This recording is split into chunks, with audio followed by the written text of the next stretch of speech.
En este mensaje de hoy vamos a ver cuál era la pasión que el apóstol San Pablo tenía por el ministerio, pero sobre todo la pasión que el apóstol San Pablo tenía con los creyentes o por los creyentes que habían confiado en Cristo Jesús.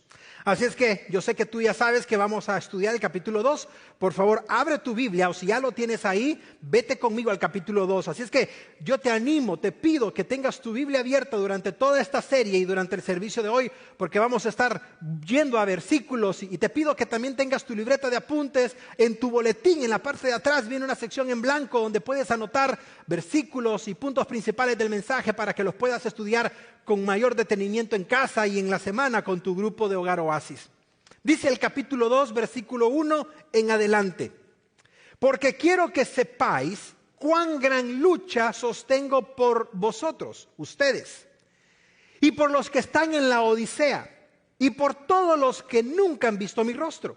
Versículo 2: para que sean consolados sus corazones, unidos en amor, hasta alcanzar las riquezas de pleno entendimiento, a fin de conocer el misterio de Dios, el Padre, y de Cristo. Versículo 3: en quien están escondidos todos los tesoros de la sabiduría y del conocimiento. Versículo 4: y esto lo digo para que nadie os engañe con palabras persuasivas, porque aunque estoy ausente en cuerpo, no obstante en espíritu. Observa que espíritu no viene con E mayúscula, porque no se está refiriendo al Espíritu Santo, se refiere a sí mismo. Estoy con vosotros, gozándome y mirando vuestro buen orden y la firmeza de vuestra fe en Cristo. Versículo 6: por tanto, de la manera que habéis recibido al Señor Jesucristo, andad en Él. Versículo 7, palabras claves para que las subrayes en tu Biblia: arraigados, recuerda la palmera, y sobreedificados en Él, y confirmados en la fe, así como habéis sido enseñados, abundando en acciones de gracias. Qué bendición es la palabra de Dios, ¿no es cierto? Yo oro que tú te emociones tan solo con leer la palabra de Dios. Y como te lo hemos dicho a lo largo de toda esta serie, sé muy observador.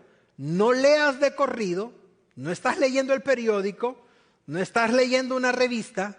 Tienes que tener cuidado al leer las comas, los puntos, donde finalizan las oraciones, para que puedas tener una mejor comprensión de cuál era el sentido y la intención del apóstol Pablo al escribir esto que él nos dejó.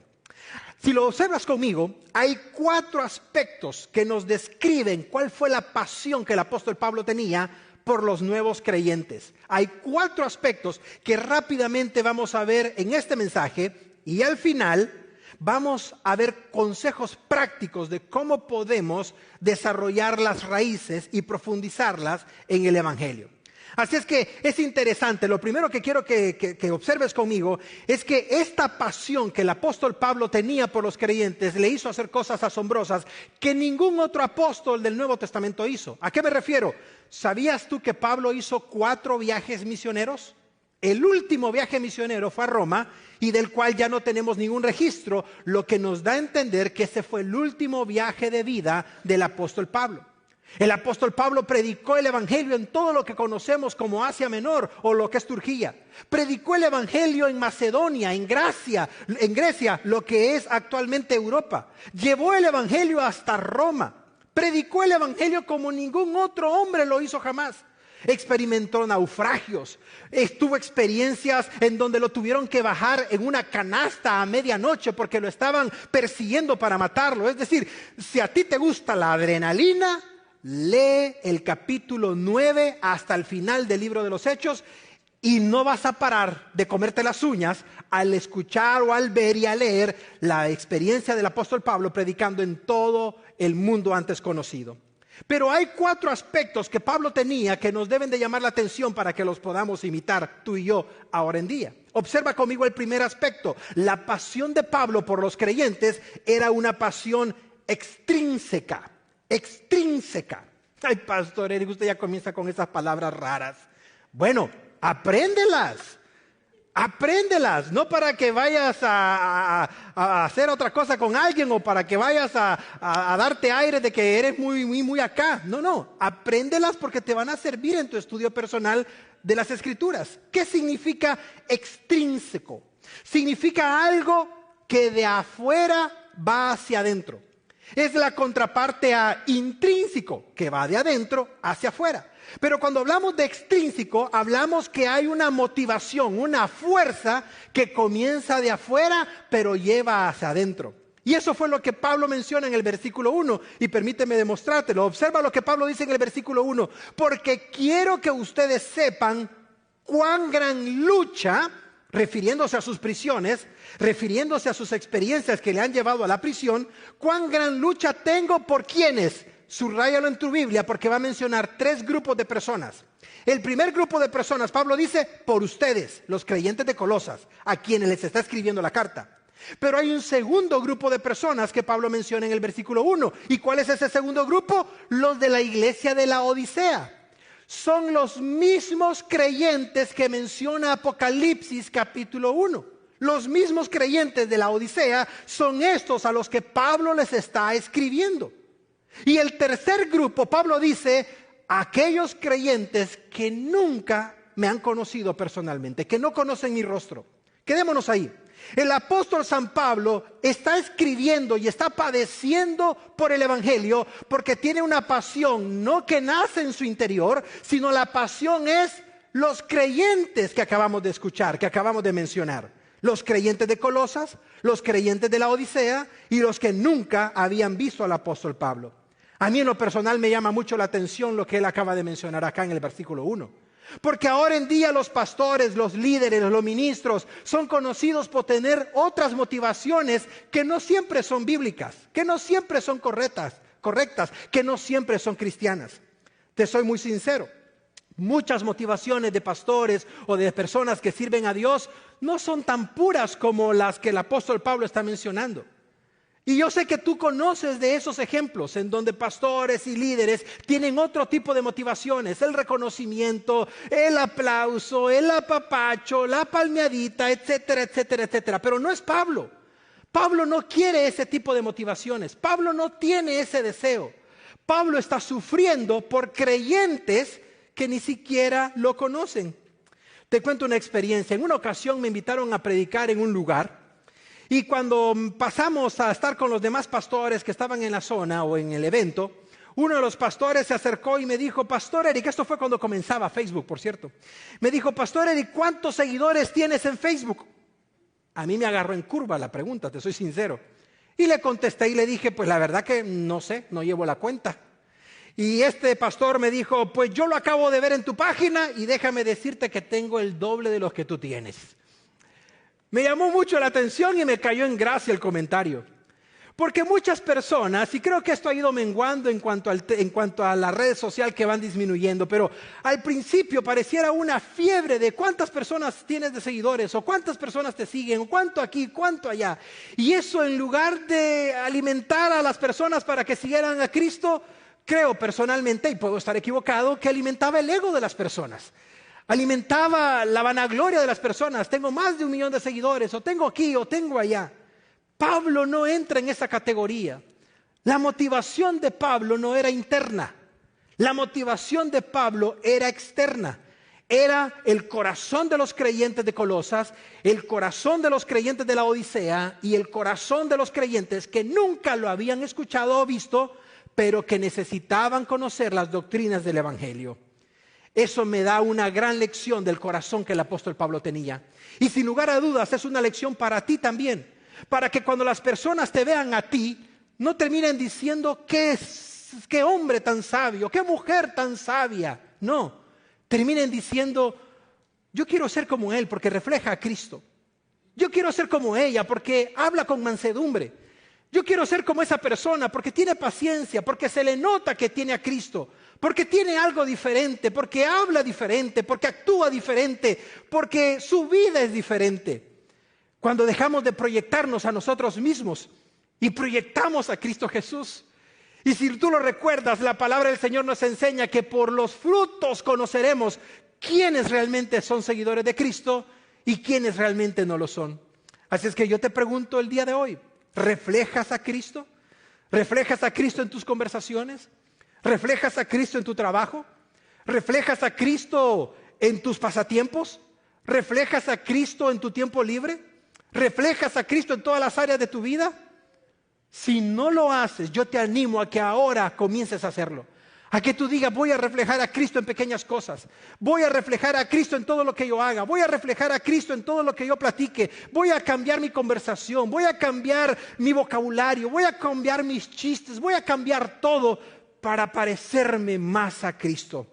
Porque te aseguro que si tomas esa decisión vas a complacer al Padre y vas a complacer a Cristo. La segunda pasión que Pablo tenía no solamente era externa, sino que era una pasión tripartita. ¿A qué nos referimos con tripartita? Que estaba dividida en tres. Eso significa. Observa el versículo 2 y 3 del pasaje.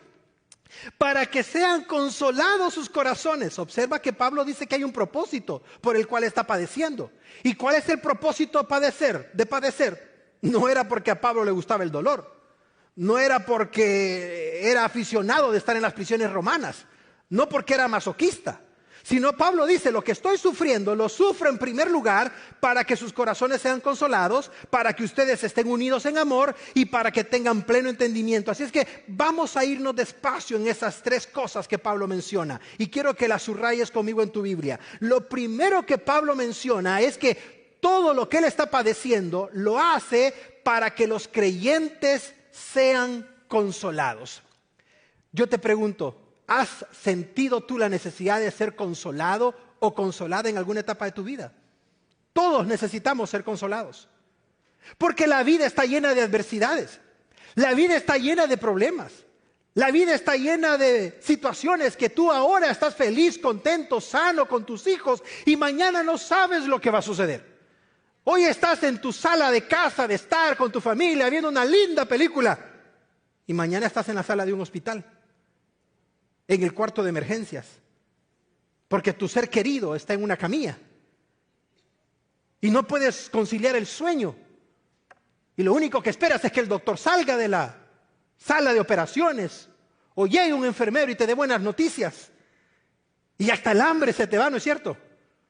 No quieres comer, no quieres probar absolutamente nada. Lo que Pablo dice es, quiero que los corazones de ustedes sean consolados, porque estamos viviendo en un mundo en donde hay muerte y desolación.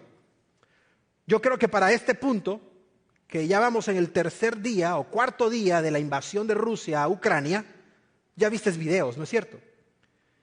Yo vi el video nefasto en donde una tanqueta, cuando va entrando a Kiev, a la capital de Ucrania, viene un auto tratando de huir, saliendo por la dirección contraria, y la tanqueta no tenía por qué cargarse al carril izquierdo, pero la tanqueta rusa inmediatamente ve al coche y se le va con todo y le pasa encima como si hubiera sido un carro de cartón. La máxima expresión de maldad en el corazón de una persona. Y las fotos, y los niños, y los cadáveres, y para qué mencionarte más.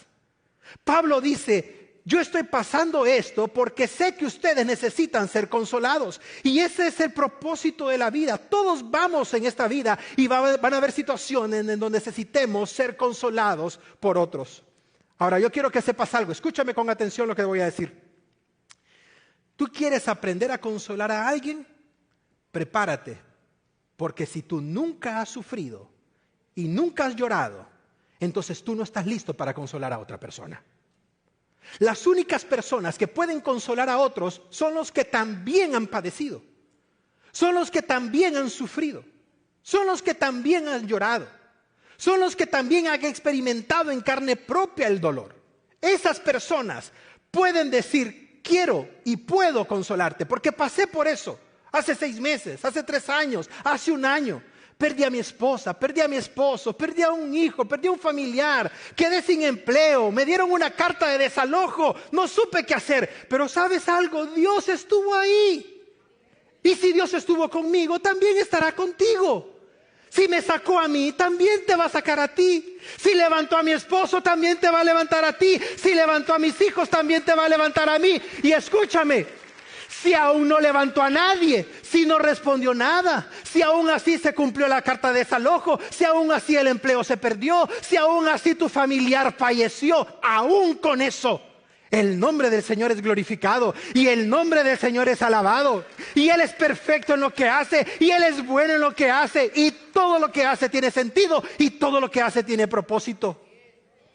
Dios no deja de ser bueno simplemente porque las cosas no funcionaron como tú querías.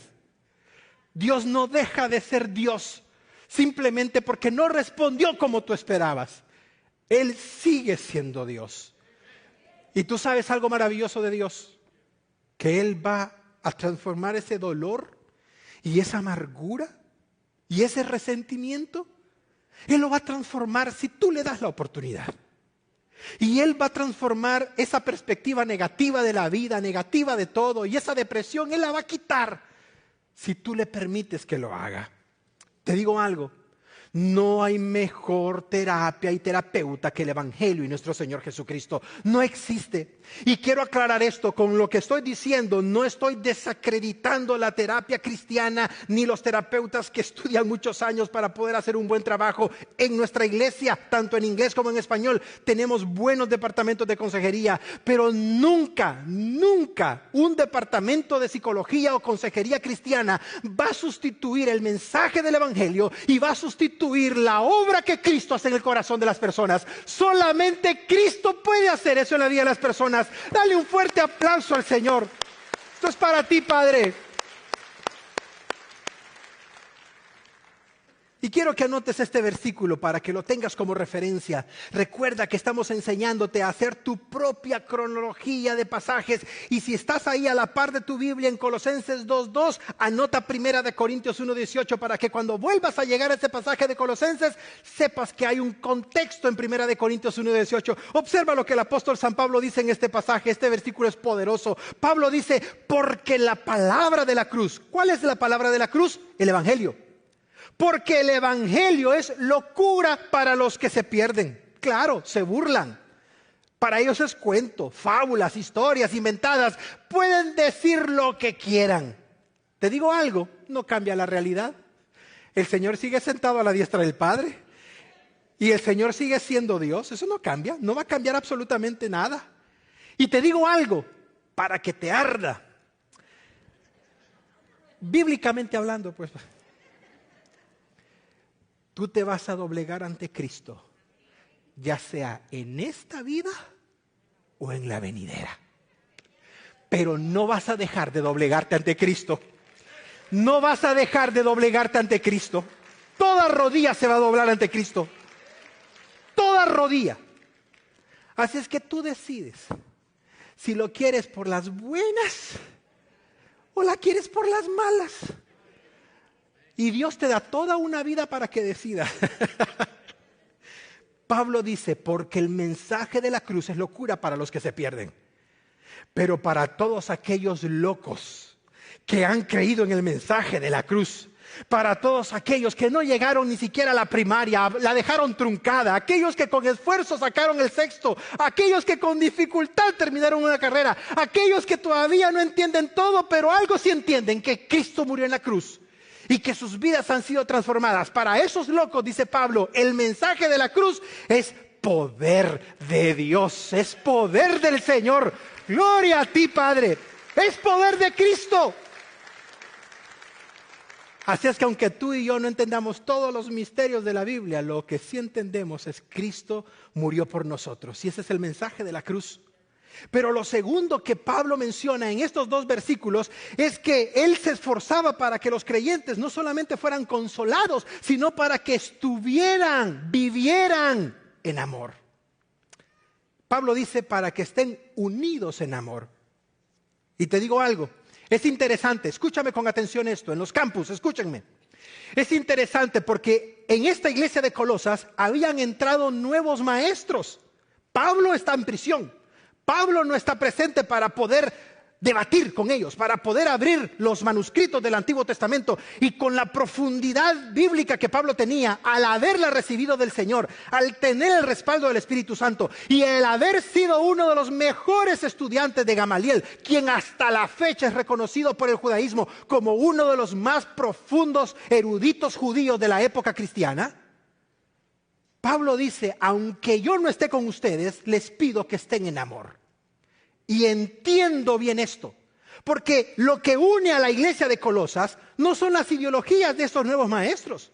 Lo que unía a la iglesia de la Odisea, o a los creyentes que nunca habían visto a Pablo, no eran prácticas religiosas que vamos a ver en el siguiente mensaje que tengamos la próxima semana, sino que Pablo dice: lo que los debe de unir a ustedes en amor es el mensaje del evangelio. Y te digo algo, como pastor entiendo perfectamente a Pablo, porque me duele a mí el corazón. Y no lo tomes personal, aunque si te queda el sombrero, póntelo. Me duele cuando me entero de que fulano se peleó con sultano, que la hermana se discutió con la otra, que dejaron de frecuentarse, que ya no se hablan, que esto aquí, que esto allá. Y te digo algo, no lo tomes personal, pero la iglesia de Cristo es tan complicada a veces. A mi esposa le digo constantemente: la iglesia de Cristo es complicada. Somos complicados. Y te digo algo, si alguien realmente ama la iglesia de Cristo, es el Señor. Él dio su vida por esta iglesia, incluyéndome a mí. Pero nos manejamos unos papelitos a veces. Nos manejamos unos panchos, que si en casa no te aguantan, en la iglesia tenemos que aguantarte, fíjate. Nosotros venimos a pagar los platos rotos. Pablo dice: ustedes como creyentes deben de vivir en amor. Es fácil vivir en amor con aquel que me obsequia cosas que a mí me gustan. Es fácil vivir en amor con aquel que me identifico y que hablamos el mismo idioma y que tenemos el mismo trasfondo y que nos gusta reunirnos y platicar porque nos llevamos bien y porque el tiempo pasó y ya son 5 horas y no sentimos el tiempo. Pero qué difícil es llevarte bien con aquella persona que no piensa igual que tú. Qué difícil es llevarte bien con aquella persona que tiene un trasfondo diferente al tuyo. Qué difícil es llevarte bien con aquella persona que no es de ciudad, sino que es de pueblo. Qué difícil es llevarte bien con aquella persona que no va a hablar de inversiones, de compras, de terrenos, de propiedades, de negocios, sino que te va a hablar de cortar grama, sembrar plantas, etcétera. En todo eso la Biblia nos manda a ser una iglesia de amor. En todo eso la iglesia nos manda a tener amor los unos para los otros. Y nosotros como iglesia tenemos que mostrar ese amor. Hay personas que me han preguntado: pastor, ¿y en la iglesia aceptan a personas que se identifican con este género o que tienen esta inclinación o que piensan de esta manera? Y mi respuesta siempre es la misma: en la iglesia de Cristo caben y entran todos. Todos son bienvenidos a la iglesia de Cristo. Aquí no rechazamos absolutamente a nadie. Y quiero decirte algo: no te vayas a poner trajes de pureza, porque hemos tenido a varias personas que no piensan igual que nosotros aquí en la iglesia. Pero tú sabes quién ha ido transformando sus vidas: el Señor. Tú sabes quién les ha ido mostrando cuál es el verdadero camino, cuál es la verdadera forma, cuál es la verdadera identidad: Cristo. Y recuerdo específicamente cuando una pareja se me acercó y me dijeron: pastor, ahora que estamos oyendo que esto está cambiando, queremos escuchar su opinión. Y cuando yo le di mi opinión, me dijo: pastor, pues ya no nos va a volver a ver acá.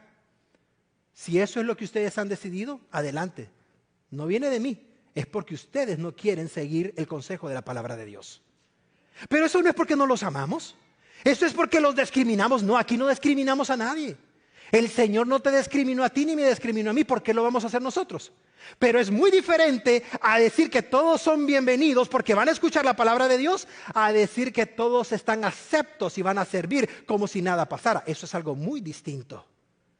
La palabra de Dios abre la puerta a que todos vengan al evangelio. Pero eso no significa que todos van a obedecer el evangelio. Pablo dice: yo quiero que ustedes tengan amor para con todos. Me gusta este pasaje que mencionó el apóstol Pedro, capítulo 4, versículo 8, para que lo notes como referencia. Pedro dice: y ante todo, tengan profundo conocimiento de la historia y de la lingüística bíblica. Eso dice Pedro. Tengan un profundo conocimiento teológico de las enseñanzas de Pablo. ¿No? Pedro dice: ante todo, tengan ferviente amor. Porque ¿qué va a hacer el amor, iglesia? ¿Qué va a hacer el amor? Dilo fuerte.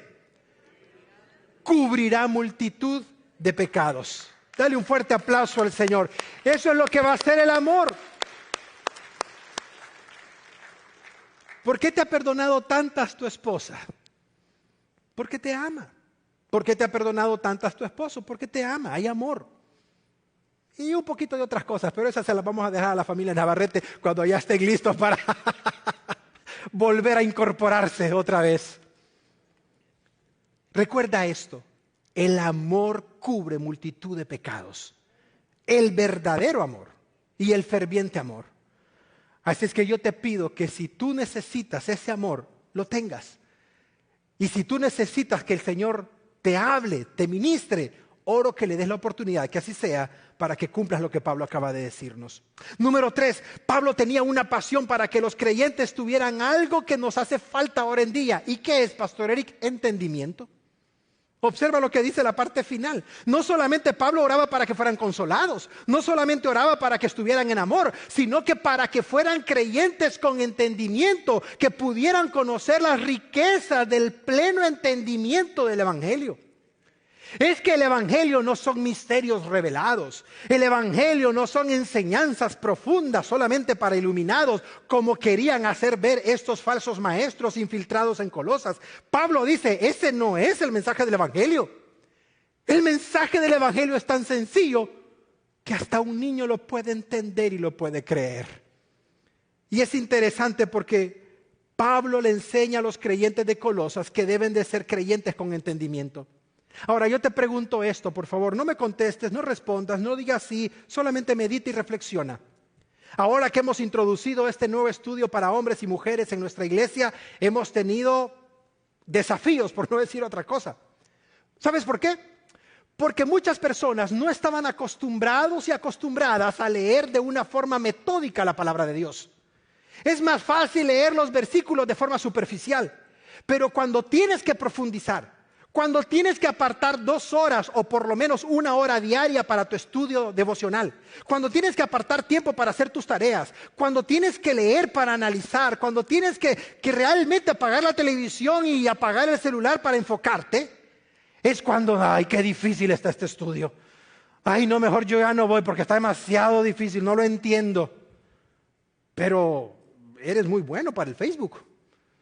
Eres muy bueno para Instagram, eres muy bueno para otras cosas.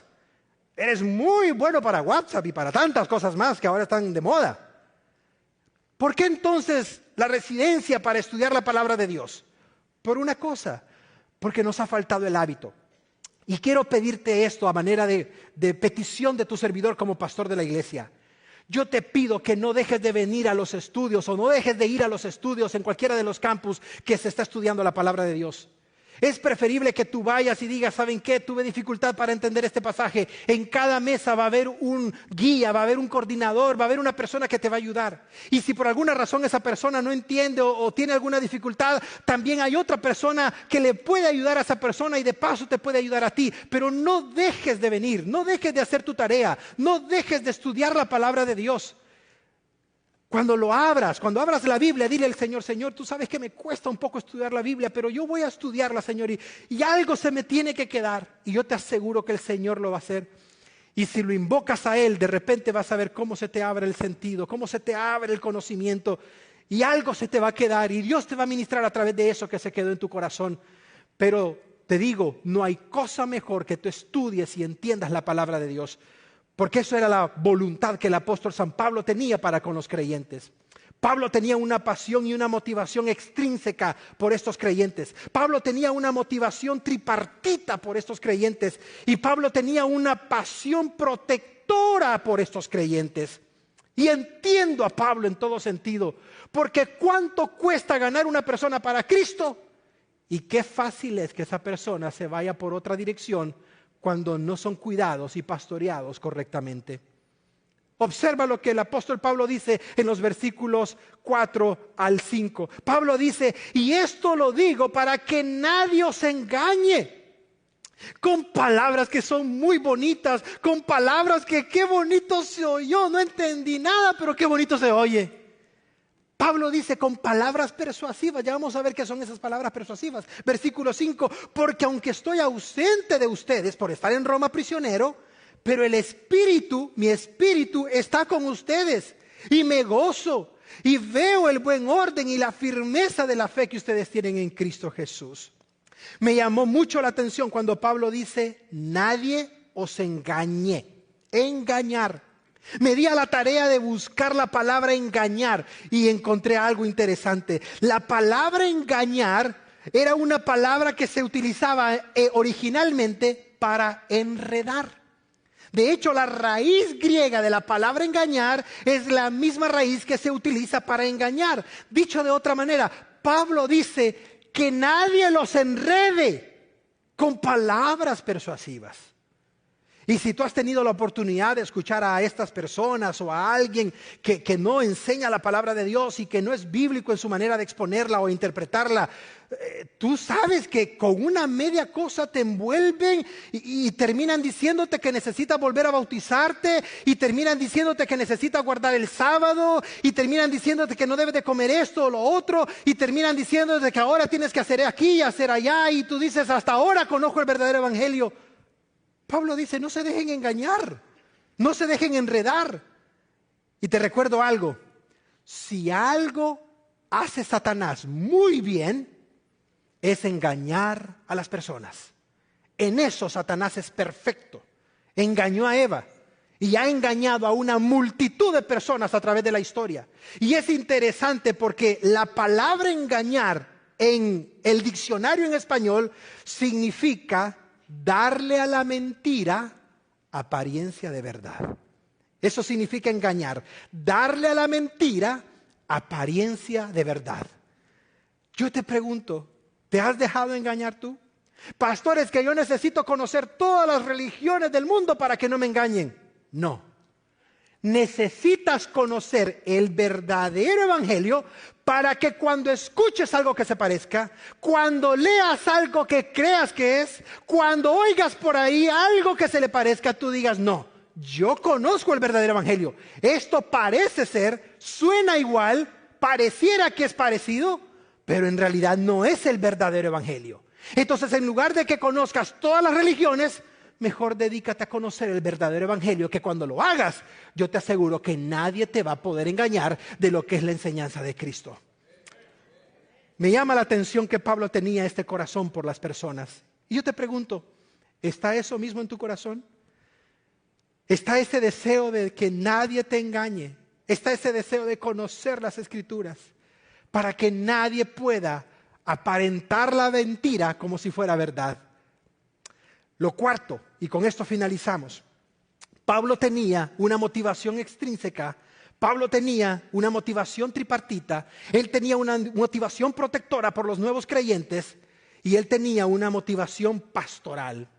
Y esto fue como la estocada que Pablo nos da y personalmente me dio a mí. Versículos 6 y 7. Por lo tanto, es decir, después de todo lo que les he dicho desde el versículo 1, después de todo lo que hemos cubierto, Pablo dice, por lo tanto, de la manera en la que ustedes han recibido al Señor Jesucristo, de la misma manera cuando yo estuve con ustedes predicándoles, de la misma manera anden en Él. Versículo 7, ¿cómo puedo andar en Cristo? No tiene sentido aparentemente esto, sí tiene sentido. Y la respuesta la da en el versículo 7. ¿Cómo puedes tú y cómo puedo yo andar en Cristo? ¿Guardando una religión? ¿Andando una Biblia debajo del brazo? Como los judíos ortodoxos que se identifican de toda la sociedad con sombreros negros, con cabellos que no se lo cortan, con barba crecida, todos vestidos de luto. ¿Así tenemos que andar? No, no, no. Pablo dice, la manera para andar en Cristo son dos cosas. Arraíguense y sobreedifíquense y confírmense en Cristo. Esas tres cosas son las que tienen que hacer para que ustedes anden en Cristo. Ahora, lo interesante es las palabras arraigados y sobreedificados. ¿Cómo podemos estar arraigados en Cristo? ¿Cómo podemos ser sobreedificados en Cristo? Observa esto, me llamó mucho la atención. Cuando Pablo utiliza la palabra arraigados en el original griego, significa afianzarse, significa enterrarse firmemente, enraizarse firmemente en algo. Y si recuerdas las palmeras que dijimos al principio de nuestro mensaje, descubrimos que el secreto de las palmeras para poder subsistir en todos los climas que lo hacen es porque sus raíces llegan muy profundo a donde ninguna otra planta lo puede hacer. Mi pregunta para ti es, ¿qué tan profundas están tus raíces? ¿Qué tan profundas están tus raíces en el Evangelio? Te digo algo, si algo a mí me ha llamado la atención de los creyentes, de los cristianos aquí en esta ciudad de San Diego, es la rotación de iglesias que tienen. Porque pareciera que es una rotación de iglesia. Hacen 1 año o 6 meses en una iglesia, luego se van a la otra, luego se van a la otra, se van a la otra, y después de 2 años vuelven otra vez a la iglesia, y así está la rotación tristemente. Entonces los cristianos ahora en día terminan embotados espiritualmente hablando. Porque comen de un lado, comen de otro, comen de aquí, comen de allá, y tienen una mezcolanza espiritual que ya no sabe si son cristianos, si son estos, si son lo otro, es una mezcla de todo, porque ahora todos van a llegar al cielo y todos vamos para el cielo, pastor. No todos van a ir al cielo. Y no todos los caminos van al cielo. Jesús lo dejó claro, yo soy el camino. No es el Islam, no es el budismo, no es el taoísmo, no es el confucianismo, no es el intelecto, no es la capacidad económica, no es una religión, sea cristiana, sea budista, sea católica, sea la que sea, no es una denominación, no es ser bautista, no es ser pentecostal, no es ser metodista, no es ser adventista, lo que tú quieras. Jesús es el camino, Jesús es la verdad, Jesús es la vida y nadie va al Padre, absolutamente nadie va al Padre excepto por Jesús. Puede ser una buena persona, puede ser un gran ciudadano, puede ser un buen empleado, puede ser un buen filántropo, puede ser la persona que tú quieras. Pero si tú no tienes una relación personal con Cristo, mi Biblia dice que no vas a llegar al cielo. Y quiero que sepas esto, allá en los campus, las personas que nos escuchan, o las personas que nos ven a través del internet o redes sociales, escúchame esto, escúchame. Lo que tú creas de Cristo va a determinar dónde vas a pasar la eternidad. Te lo repito, lo que tú creas de Cristo, Jesús, va a determinar dónde vas a pasar la eternidad. ¿Quieres creer que fue un profeta? Síguelo creyendo. ¿Quieres creer que fue un iluminado? Síguelo creyendo. ¿Quieres creer que fue un buen hombre? Síguelo creyendo. Pero esa forma de pensar va a hacer que tú pases la eternidad no en el lugar que Dios tiene preparado para ti. En cambio, si tú reconoces que Cristo Jesús es el Hijo de Dios, si tú le reconoces en tu vida y le haces el amo y Señor de tu corazón y le pides perdón como Él ha pedido en su palabra, esa decisión y esa forma de creer en Cristo te asegura, según lo que Jesús dijo, que te convertirás en hijo e hija de Él. Y donde Él esté, dijo Él, van a estar ustedes también conmigo. Lo que tú creas de Cristo va a determinar dónde vas a pasar tu eternidad. Pablo le dice a los creyentes, ustedes tienen que arraigarse en Cristo, tienen que sobreedificarse en Cristo. Y me llama mucho la atención la segunda palabra, sobreedificarse, porque era un término que se utilizaba para las construcciones en el tiempo bíblico, de una casa o de una torre. Y era aquello que se ponía sobre una base firme, sobre una base fuerte. Y me llama mucho la atención que Pablo diga que debemos de sobreedificarnos en Cristo. Porque cuando escribió a los Efesios le dijo lo siguiente, anota esto en tu Biblia porque es un versículo maravilloso en donde tú y yo debemos de fundar nuestra fe. Pablo le dice a los creyentes de Éfeso, edifíquense sobre el fundamento de los apóstoles y de los profetas. ¿Cuál es ese fundamento de los apóstoles y los profetas? Lo que ellos predicaron, lo que ellos enseñaron. ¿Y qué fue lo que ellos enseñaron y predicaron? Que la piedra principal del ángulo es la figura del pastor. Dios. El pastor no me saludó, me voy a ir de la iglesia. El pastor no me llamó, me voy a retirar porque ahí nadie le importa. Tus ojos tienen que estar puestos en Cristo. Tus ojos tienen que estar puestos en Cristo. Eso no excluye nuestra responsabilidad, pero tus ojos tienen que estar puestos en Cristo. En Cristo. Me encanta cuando el apóstol Pablo estaba escribiendo su última carta a Timoteo. Pablo le dice a Timoteo en un tono bastante melancólico: todos me abandonaron. Demas se fue amando a este mundo. Alejandro me ha dado problemas, que el Señor le pague conforme a lo que se merece. ¿Cómo le habrá ido a Alejandro? Timoteo lo dejé a predicar también. Nadie estuvo conmigo en mi primera defensa, dice Pablo. Pero luego viene una coma. Y luego Pablo dice: pero el Señor estuvo conmigo. Pero el Señor estuvo conmigo. Pero el Señor estuvo conmigo. Aleluya. Me abandonaron todos, pero Él estuvo conmigo. Y Pablo dice: y Él me dio fuerzas para que por medio de mí fuera predicada su palabra. Él nunca te va a fallar. Nosotros sí te vamos a fallar, aunque no lo queramos, aunque no lo deseemos. Somos humanos y estamos llenos de imperfecciones. Algunos más que otros, pero ahí la llevamos, ¿no? Pero Cristo no te va a fallar. Cristo no te va a dejar. Y cuando menos lo necesites, ahí va a estar a la par tuya. Cuando estés en la sala de hospital, ahí va a estar a la par tuya. Cuando tengas tu primera quimioterapia, ahí va a estar a la par tuya. Cuando tengas tu primera situación, ahí va a estar a la par tuya. Cuando estés en esa corte de divorcios y no tengas a nadie quien te defenda, ahí estará el Señor a la par tuya. Él no te va a dejar. Solo haz lo correcto siempre. Procura honrarlo en todo lo que tú hagas. Y yo te aseguro que el Señor siempre estará contigo, como estuvo con Pablo. Pablo le dice a los creyentes de Colosas: arraíguense en Cristo. Sobreedifíquense en Cristo, no en una ideología, no en una enseñanza de ningún apóstol o profeta o iluminado, sino en Cristo. Y la pregunta es: Pastor Eric, ya entendí todo, pero ¿cómo lo puedo hacer? Apenas tengo un mes de venir a la iglesia, no tengo mucha experiencia, crecí en una iglesia o crecí en una religión, o de plano no tengo ningún trasfondo religioso. Mis padres nunca me llevaron a la iglesia, no sé nada, soy nuevo. ¿Cómo puedo arraigarme en Cristo? ¿Cómo puedo sobreedificarme en Cristo? 3 consejos prácticos que yo creo que muchos ya lo saben, pero algunos no lo practican. Consejo número 1 para que tú puedas arraigarte en Cristo, para que tú puedas sobreedificarte en Cristo: desarrolla una vida de oración. ¿Qué es orar? Padre, en el nombre de Jesús. No quieras impresionar al Padre con palabras rebuscadas. No quieras impresionarlo. Habla con Él con confianza. Dile: Señor, esta semana ha sido difícil. Señor, me está costando. Señor, mira, Señor esto, Señor lo otro. Habla con Él. Pero tengo una rutina.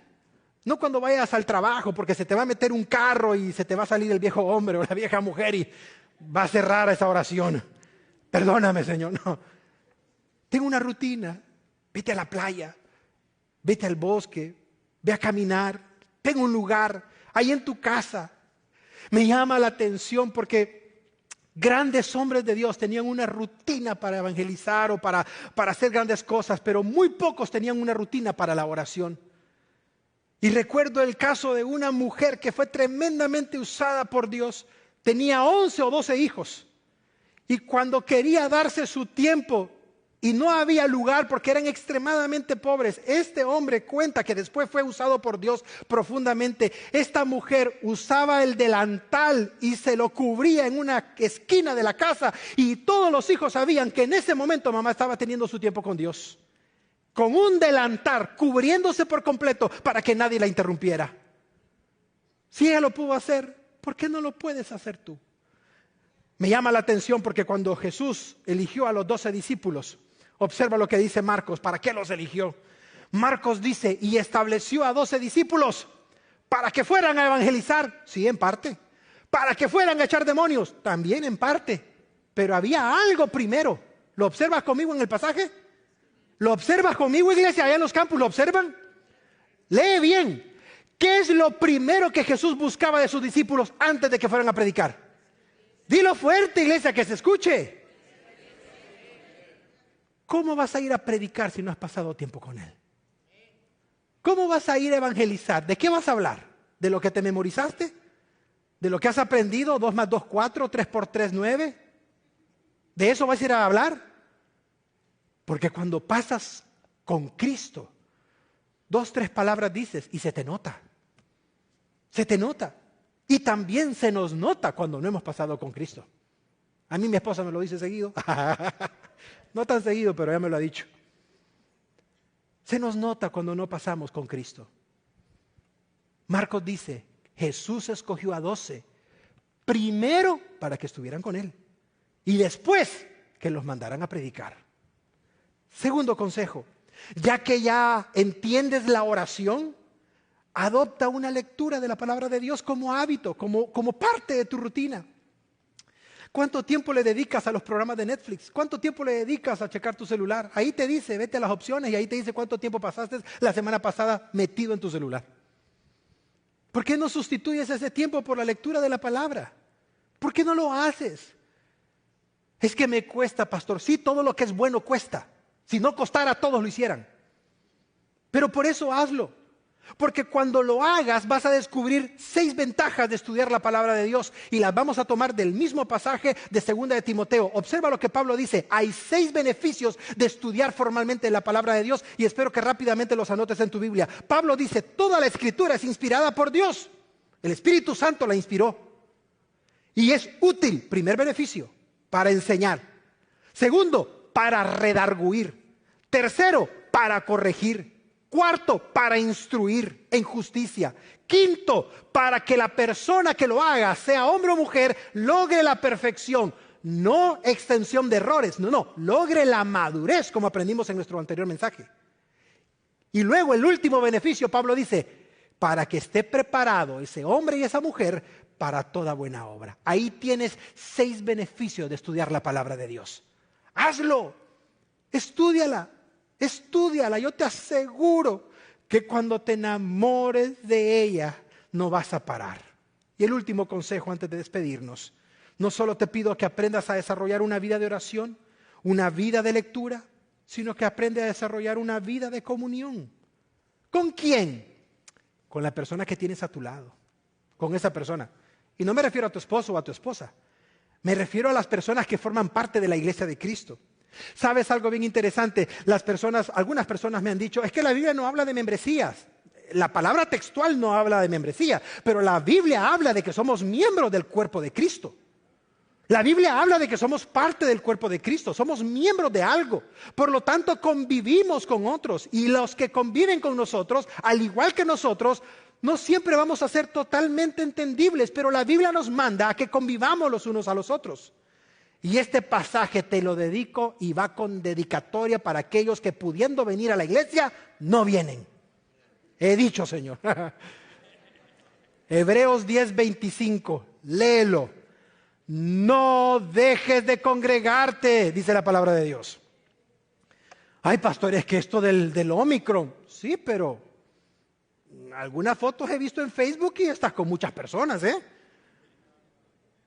Ay, pastor, es que esto está terrible, pastor, esto está terrible. Pero el goodwill está igual, ¿eh? Y ahí andas. O las fiestas, o los partidos, o esto, o lo demás. ¿Por qué para otras cosas no pones pretexto y para venir a la casa de Dios sí los pones? Nada más te lo dejo para que reflexiones. No me respondas a mí, respóndele a Él. Pablo dice, o bueno, el escritor a los hebreos, mejor dicho, dice, no dejen de congregarse como muchos tienen por costumbre, sino hagan algo, anímense los unos a los otros. Anímense. ¿Y cuáles son las palabras de ánimo que debemos de tener? Dice el escritor a los hebreos, ahora que está más cerca el día. ¿A qué día se refiere el escritor a los hebreos? El día final. Ahora yo te pregunto, ¿crees tú que estamos cerca del día final? No, pastor. Mira lo que está pasando en Rusia. Mira lo que está pasando. ¿Tú sabes lo que hizo el presidente Putin? Tengo entendido que ahora en la mañana. O bueno, con el cambio de horario. reunió a sus ministros y les dijo, pongan en alerta máxima las armas nucleares. Armas nucleares. ¿Y tú crees que vamos a llegar a ese año? ¿Y tú crees que Mateo 24 son chistes y fábulas? ¿Y tú crees que estos son inventos? ¿Quién se iba a imaginar que después de la pandemia íbamos a tener esta situación? Ay, pastor, pero eso solo es algo aislado con Rusia. De veras, Corea del Norte está preparando misiles también. Porque como Rusia puede, nosotros también.